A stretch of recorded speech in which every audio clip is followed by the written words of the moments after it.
Hi, I'm Dr. Emily Park with your Functional Health Minute for today. Today, I'd like to go over the different types of magnesium, as there are many, and they all have a little bit of a different indication or things that they're best used for. So, the first form of magnesium I'd like to talk about is magnesium glycinate. It is a great general form of magnesium that's good for all kinds of things, and it is rapidly absorbed by the GI tract, meaning it is absorbed quite well when you take it orally.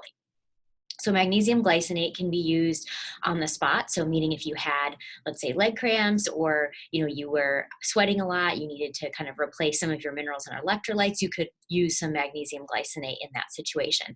And also, if you just generally needed magnesium replacement, that is a good form to choose.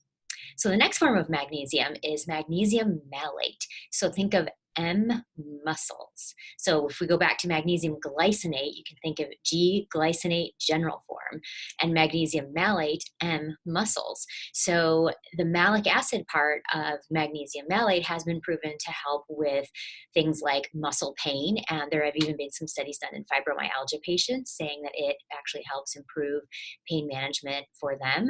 And I also use magnesium malate a lot for general magnesium replacement because a lot of people are experiencing, muscle aches and pains. It does help also improve recovery from exercise as well. So that's magnesium malate.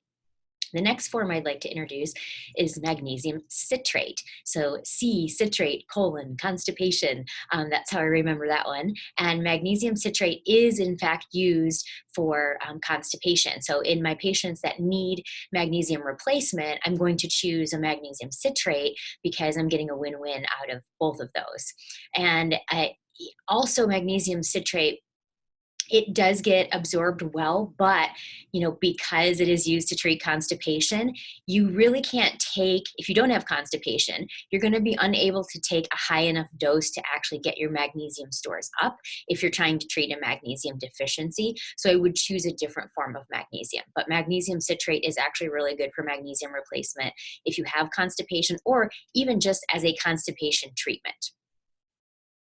The next form of magnesium I'd like to talk about is magnesium L3 N. Magnesium L3 N is the magnesium that has been known to cross the blood-brain barrier, and so it's the magnesium that I like to use when there's difficulties with, anxiety, with sleep, and with just general brain function, memory, and cognition.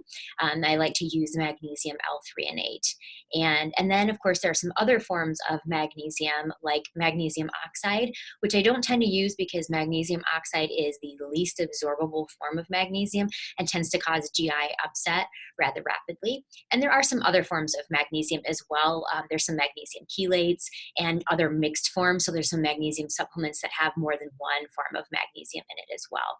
So I hope this helps describe a little bit about the different types of magnesium and what you might use each one for. I'm Dr. Emily Park with your Functional Health Minute for today.